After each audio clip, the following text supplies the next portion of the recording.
So hello guys, আসসালামু আলাইকুম। কেমন আছো? সো আজকে আমি নিয়ে এসেছি নিউ ব্লগার। আজকে আমি বিকাল টাইমে চলে এসেছি সৈয়দপুর ধলেশ্বরী নদীতে। আর ওই ভিউটা অসাম, অনেক গাছপালা ছিল আর এখানে খুব নদী ছিল, মানুষ এখানটার মধ্যে বসেছিল ঘাসের উপরে। আমরাও বসেছিলাম, কিন্তু এটা শর্ট নেই আমার হতো। এই দেখেন আমি এখানে দৌড়াদৌড়ি করতেছি কারণ এই জায়গাটা খুব অসাম। আর এই যে দেখুন এখানে নদী প্লাস অনেক সুন্দর প্রাকৃতিক দৃশ্য ছিল।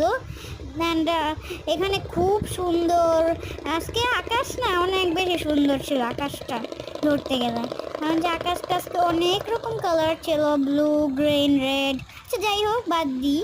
আর এখানে আমরা এসেছিলাম বিকাল 5টা নাকি 5:30টার দিকে, আর আমরা এত রাত হয়েছে। আচ্ছা যাই হোক, আজকের ব্লগটা এই পর্যন্তই। সবাই চ্যানেলটা সাবস্ক্রাইব করবেন। বাই।